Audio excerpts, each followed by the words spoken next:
Previously on Evangelical Reacts. I think any religion with any God that is not visible, there's always room for manipulation. The nomenclature in these churches, it's taught. It's not just something they're like, oh, that sounds cool. No, it's on purpose. The truth is, man, we make fun of all these like TV evangelist things, you know, Tammy Faye Baker and all this, like you make fun of those, like, oh, what a joke. What we do is not that far off. It just looks cooler. I agree.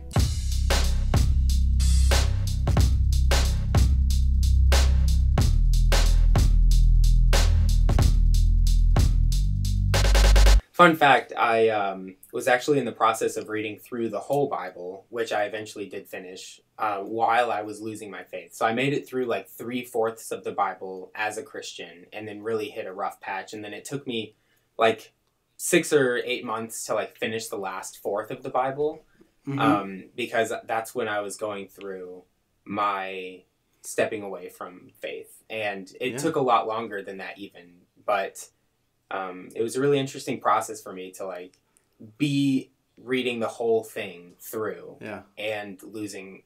I don't like saying losing my faith, stepping away from my faith. No, that's very interesting because I mean, don't get me wrong, there are portions of the Old Testament that probably make me want to lose my faith too, but the Old Testament's pretty rough, man. It is. It's very rough. But I also think that there's again, man, we're going deep right here, but I kind of locked my Christian self, like in a cage while I did all this work. So when I started seeing things correctly, I looked at my Christian self and saw how massively malnourished and sad and not taken care of. I mean, just a horrible, almost like he was locked in a cage for years in a basement. And I say that because, for one, I think it says two things. I think it says, how can you allow somebody to work sometimes in a pastoral position who is not taking care of his spiritual self, and you're not helping him take care of his spiritual self. And also the same thing is that I've been in the church. I worked in the church organization for over 12 years. I lived in the church for my whole life. And I don't believe that I've really, truly been an active Christian until September. That sounds like it's even hard to come out of my mouth because it's sad to say, but it's the truth. My focus has been more on what I need to do for the organization and not what I need to do for God and how I need to be for Christ and who I am as a Christian and what the church is what the church is meant to be and what Christians are meant to be and what we're really supposed to do. I didn't do that. I mean, that says a lot.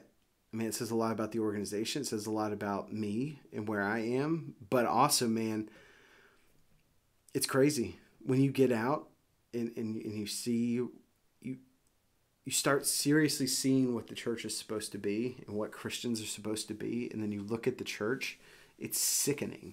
People need to see it. And I'm glad this is happening. I know a lot of churches, a lot of people are so frustrated at this, what they call it, deconstructing. Yeah. Deconstructing Christianity. And I think you've talked about that as well. I don't fear that. A lot of people fear it. I mean, people are so frustrated at it and so mad at these people, deconstructing Christianity and all this stuff. And I'm kind of like, go for it. I think Christians who worry about things like that and focus so much on that are probably the same Christians that only read certain pieces of scripture to make their point politically. And so it's kind of that same ball ground. And so it's interesting, man, but I think it's necessary. I know, God, that sounds so bad. But I think all of this is necessary. I think these series, I think what you're doing, I think this deconstructing Christianity thing is necessary. I think what it does is the reason why a lot of Christians don't like it is that it makes them have to think about what it means to really be a Christian and what is Christianity and what is church. What does it actually look like? Because when the world is tearing down your idea of what the church is supposed to be, and you're upset by that, and you're like, our whole country's going to hell because it's not Christian, the reason they're upset is because you're poking holes in their faith. Yeah. And so, like, for me, I look at all this, I'm like, okay, so we're going to see the rubber meet the road. We're going to see all these people have to start struggling because, let's be honest, the tax break that all churches are getting, that's going to be gone soon. There's no way. I mean, the way America's working right now, you know what? I'm kind of happy. I hope. I think that I can't wait to see what happens with that. I hope. And I know that's going to make a lot of people mad, but here's my reasoning. Is because all that extra money you're getting, you got pastors making six figures. You got all this stuff, and their excuse is, well, how are we supposed to survive? Businesses survive off of being taxed. You don't think that you'll survive off of being taxed? What a mess. Yeah. You've read the Bible, and I know you're not a Christian, but where does it ever say that being a Christian is going to be roses and great and fantastic? It literally says the opposite. Exactly. All these Christians get so mad about this stuff. I'm sitting here going, dude, what do you expect? If anything, maybe this is a good thing because it makes us have to, I don't know, be Christians. I don't know, not rely on a business organization.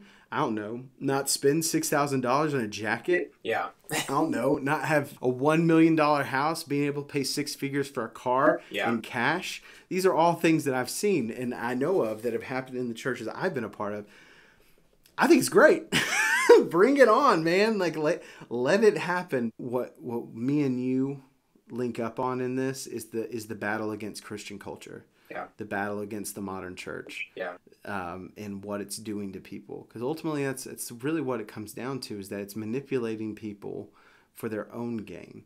And it's not held accountable by anybody except people like us. You can have pretty loose records and file taxes as a 501c3. Like, I mean, they're not really held accountable for anything. And so I think they need to be held accountable. And so that's why I have no trouble with this stuff. And this is going to be a question I get from being on videos like this with you, is like, why are you doing this? Why are you hurting the body of Christ?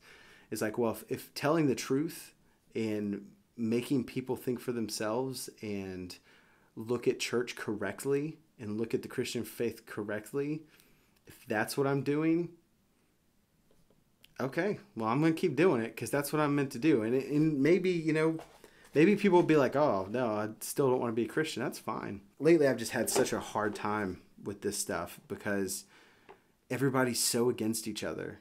Everybody hates everybody, man. Everybody hates everybody. And the Christians are just as bad. And now Christians are lumped up in Republicans, and I see Christians being represented by people like Donald Trump, who's the most anti-Christian I could think of. There are people that I love that truly believe that, like, Donald Trump is for Christian values and all this stuff. And I'm like, do you not remember the Donald Trump of, like, I don't know, 10 years ago? like what do you do? What are you talking about? And I live in the South, so it's like I'm surrounded by that, and I'm seeing the church people act horrible. If anything, sometimes worse than the people they're opposing. And I'm like, dude, Jesus is not like that. This is Jesus that I saw in the Bible is not like that. Yeah. And I just don't get it. And I feel ashamed. Like, man, there are so many moments I feel ashamed that if they are Christians, that my brothers and sisters in Christ are acting that way towards people in general. Like, it blows my mind, man. For me right now, we don't need churches manipulating people. We don't need churches taking people's money. We don't need pastors to be famous. We don't need all of that. We don't need to be entertained. Our representation in America of the church sucks. and that's why you're doing what you're doing, is because it's horrible. It's hurting people. And though you're not a Christian, I still think it's horrible and it's hurting people. So I think it's necessary to open up and start telling people the truth, because, man, it is scary. It is scary what is being done, man. And so I think that's, for me, I know one of your questions was what attracted me to, like, want to reach out to you, is that I think I followed Christian Nightmares. And so I followed them on Instagram, and I think they reposted something of yours. and it was I think it was a Stephen Furtick thing. Yeah, it was. And because of my background with Stephen Furtick and where I was, I thought it was hilarious.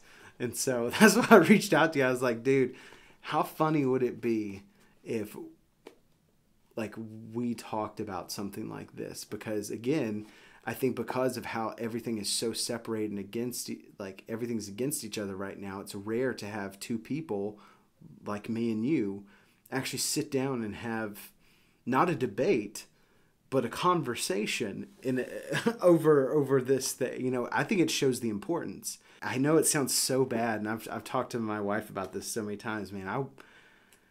I want to see it fall. I want to see the modern church. I want to see it fall apart, because I think that's where the real church will grow exponentially. You've gone through a transformational journey with your Christianity, how you view yourself within Christianity, and also how you view the Christianity as a whole.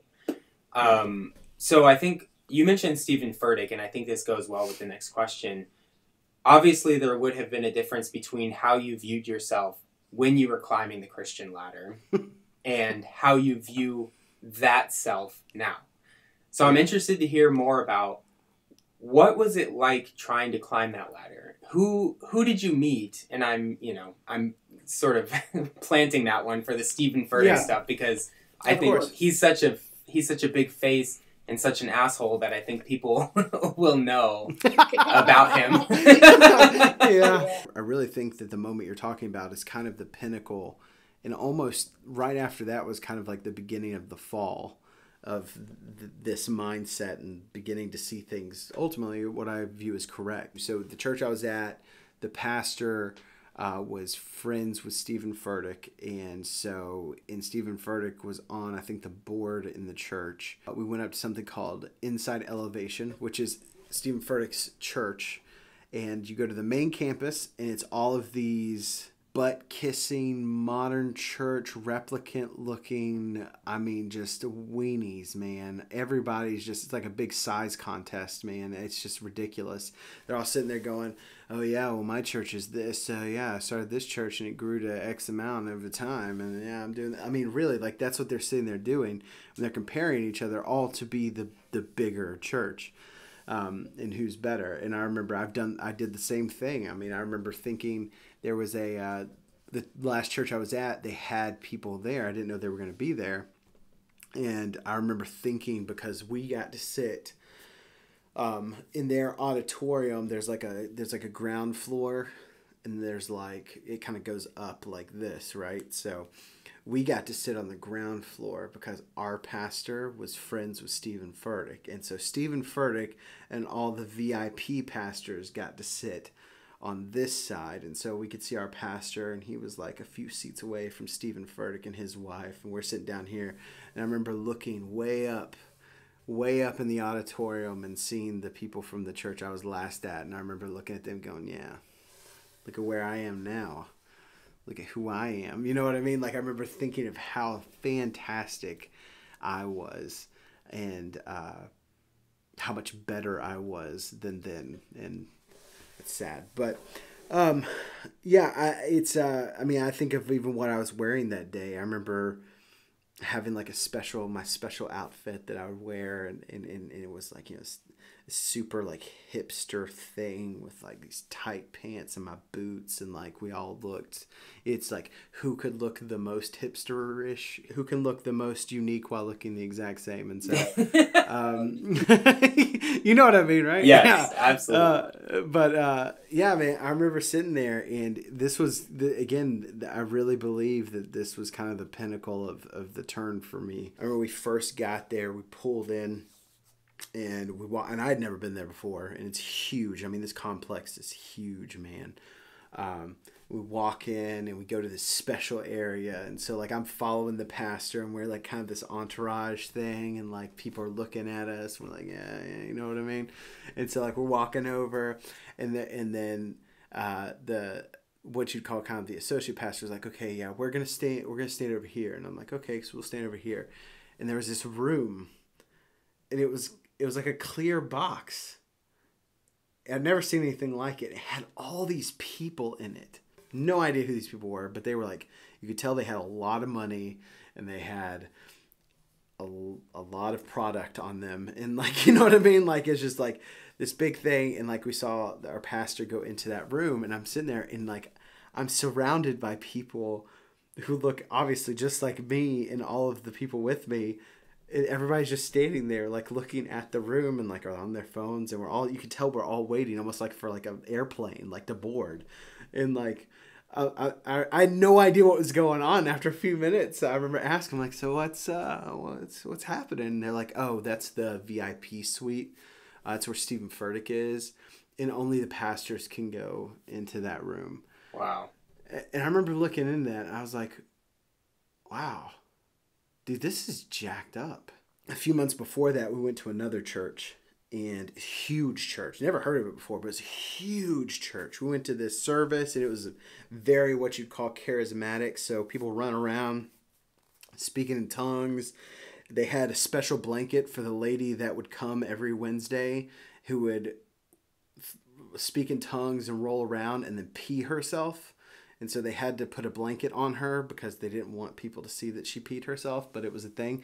You know, all that happened. And so like, of course, our pastor knew that pastor. And so we went to the green room and I'm like, oh yeah, we're cool. This is awesome. Right. We need to go back. Yeah. And we sit there, and then the pastor goes into this other room, and like, it's a huge table, dude. I mean, this table, probably one of the biggest tables I've ever seen in my life. You could fit probably 26 people at this like huge long table, buffet of food. I mean, nice food too. This wasn't no Mickey D's, man. This was like charcuterie boards, you know what I mean? Yeah. And it was our pastor, his wife, the other pastor, his wife, and then the worship leader. And we couldn't sit in there.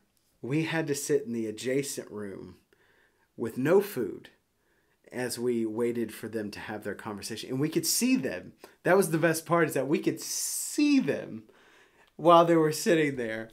And like that plus this was just, it was such a, you know, it was a moment. And also when I got hired, I think this is even when I got hired there, man, the amount of things that I just let go of, like, blows my mind now.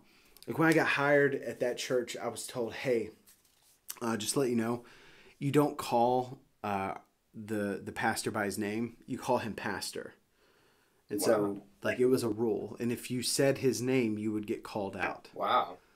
Yeah, like, talk about cultness. But that's a very elevation thing. That's a very modern church thing, is that mindset. So it was it was pretty nuts. Wow. It's not shocking. I mean, when you see the way that they run their ship, man, that's kind of how it works. It's all about the pastor. Yeah. You sacrifice for the pastor. While we're at that church I was telling you about, this was kind of like the last straw for my wife. One of that associate pastor guy I told you about, he got up on stage and he was like, you know, this would happen, this kind of hype moment. It was really all, they would hype people up to give.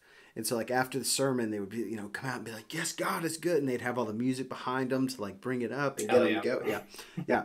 Get it going, man. And I remember he came out, and he was like, man, don't we serve an amazing pastor? And my wife was like, nope.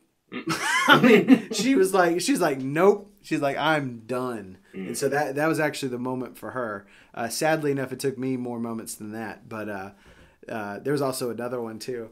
There was it was the pastor, and he was talking about, man, we started this church. I was eating ramen noodles, and this isn't a quote, like a direct quote, but this is what he was doing. And this is a common sermon. You'll hear it. When I started this church, I sacrificed going to a church where I'd be making 6 figures. I came to this church and we started, and I was eating ramen noodles. Now I got 2 fridges. And I remember like that was, I know it sounds funny now, but really that was actually a big part for me, where I was like, dude, this is a joke. I was like, there are people in here probably struggling to even give their kids food during the week, to even pay bills.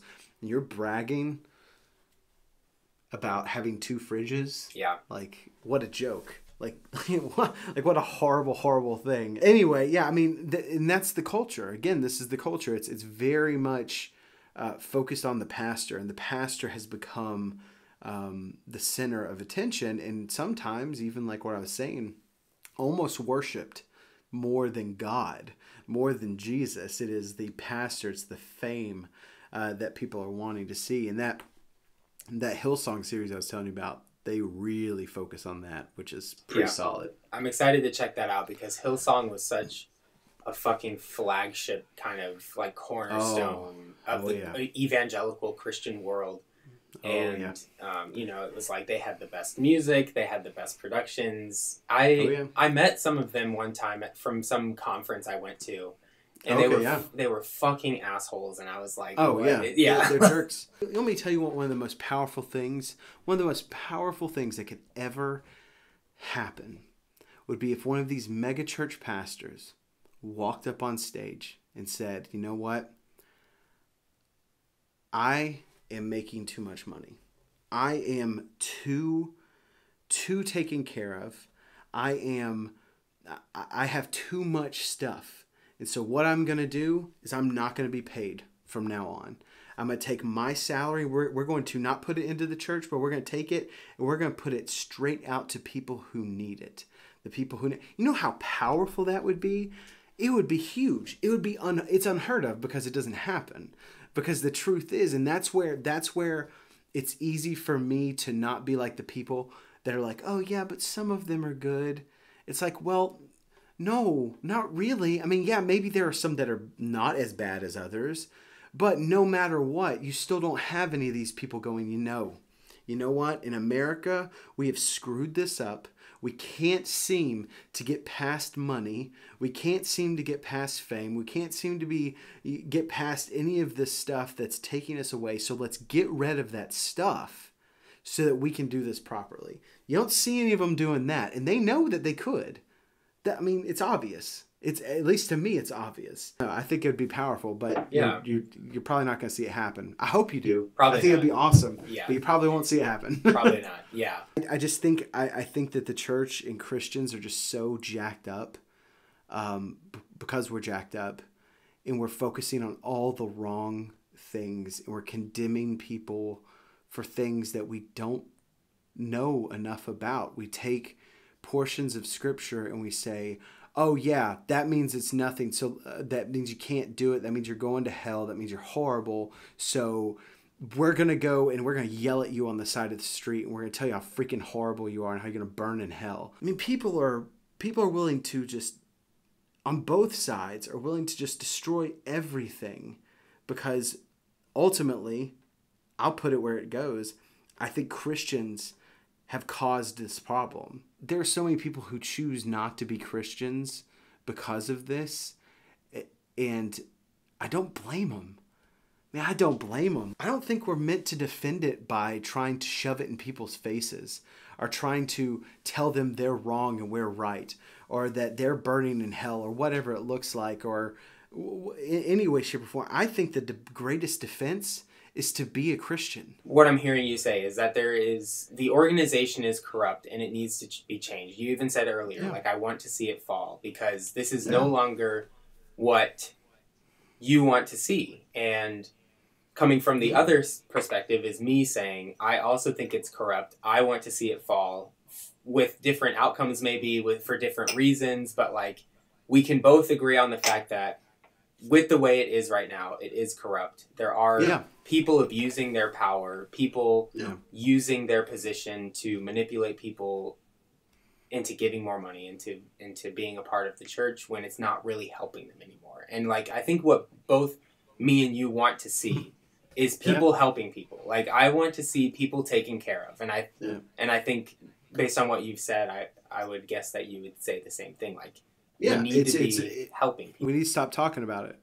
Yeah. We need to stop talking about it. We need to do it. Yeah. We need to stop trying to manipulate people into thinking or believing a certain way. We need to just be that way. Not to say how much of like the church we are, or not to act one way or the other, or whatever, because that leads us to where we are now. It's all facade.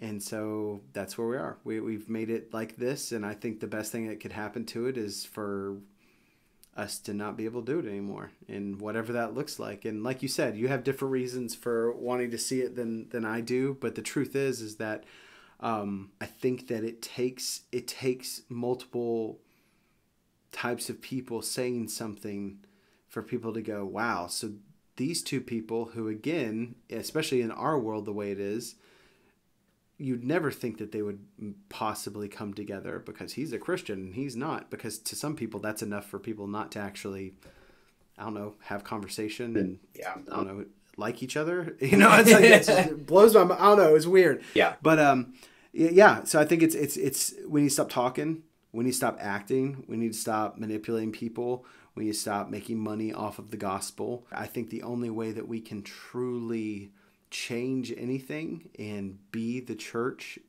is to do that as the first step, is to go, all right, so we're going to do ministry, but we're not getting paid. I mean, that's powerful in itself. Just doing that, people are like, what? That doesn't make any sense. Why would you not get paid? How are you going to take care of yourself? I don't know, a job. You know, like, I mean, they're just a lot of things. I think it's easier than people think. But it's also harder because you're breaking down a whole system. Yeah. I mean, this system's huge. This system isn't just right now. Yeah.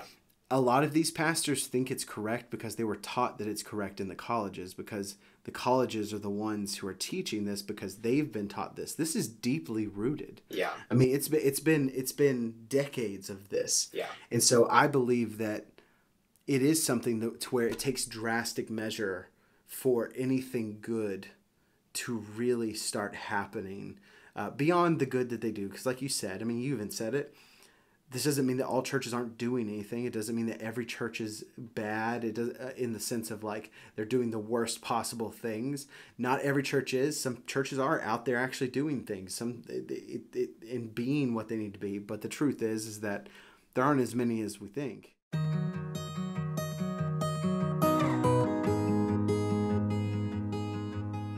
Thank you for wanting to talk and even do this, because I'm sure from your perspective and your experience, you don't go out there seeking conversation with people like me. Not in the sense that you wouldn't, but it's just you've probably had a lot of bad interactions. And so thank you for giving me a chance, and I'll take any moment to apologize for the church and for the way they've been and the way they are, and also give you any chance to help people see the truth, because man, it needs to happen. It needs to happen bad, because the cult thing's real. Like, there's a massive cult mentality in the modern church, and these people they don't know what to do. They're afraid. So to end it here, my camera just died, so let me switch the battery. Thanks again for joining me here today. This has been really great. I'm excited to see the final product. Of course, yeah. And for anybody who wants to find you, see what you're doing, keep up with you, where can they find you? Right now, I'm actually doing something. It's called Chapel, and so you can go to chapel.online, and what it is it's kind of a reaction for what we've been talking about. It's not organized in the sense of a church, but pretty much we come together and we are Christians who gather to do what we do, which is worship, but we also focus on doing a lot of mission projects, hanging out and being the church together. We've just started it about a month and a half ago, and I've been told that we're doing the wrong thing and shunned by some people, and it's been kind of difficult even in the past month and a half. None of us make any money off of it. We have it to where anything that comes in goes straight to the need. For people who are still Christians, they say, okay, so what do we do? And so I believed that from having that question asked of me quite a bit, I was like, well, let's see what we do and let's just go for it. And so it's interesting. Awesome. Well, yeah, if that interests you, I don't think a lot of my current fan base is going to be interested in that, but yeah. I'm not hiding anything. I'm gonna, when we put this all together, I'm gonna share it just like anything else, and I want people to see it, man. Yeah. People need to know. People need to see this. People need to see the truth. All right, man. Well, I'll be in touch with you soon. Thank you again so much. And all right, thanks, buddy. Have a good one. Thank you so much to everyone for watching this, for sticking around. This is a really important topic, I think. And like I mentioned at the beginning, two people from different viewpoints coming together and like meeting in the middle, I think is a great way to help spread the message. I don't even know what to call it, but like help spread the idea that the church actually is corrupt. And it's not just us atheists who are out here being like, oh God, it's so horrible. It's also people who have been deep within the church. Thank you again to Tim so much for joining me here today and giving us that peek behind the curtain, because I think it's really powerful to see someone who was so heavily involved and still is a Christian talking about their experience and talking about some of the same things that we talk about here on this channel, which is the church is corrupt. A lot of people who are in power in the church are corrupt and using their power to manipulate people to benefit themselves and their organization. So I hope this was enlightening. Please feel free to reach out in the comments or in our DMs or whatever. I'm sure either of us will be fine with answering any questions. I guess I don't want to open up Tim's DMs without his permission, but my assumption is he would be cool with answering some questions. But yeah, I would love to hear any of your thoughts about this whole interview, and specifically about like, what do you think of the state of the church today? What do you think it's going to take to change the organization of the church as it stands? So yeah, big topic, heavy video today. Hopefully not too heavy, but make sure to take care of yourself, especially if any of this was triggering. I mentioned a couple times in the video where I could feel some like activation, because so much of this was synonymous with my experience. And it can be hard to remember, especially when you had horrible experiences in the church and with those kinds of people. So I'm gonna go practice some self-care myself. Thank you again for watching. I'm going to link to Tim's website that he plugged in case you were interested in checking that out. I'll also have all my links for my social medias in the description box. And if you like this kind of content and want to see more, please consider liking and subscribing and going to my Patreon and supporting me there. My dog is whining. Apparently she wants out of the room now, so I guess I'm gonna go take care of her. Have a good one. I've gone from rough to soft.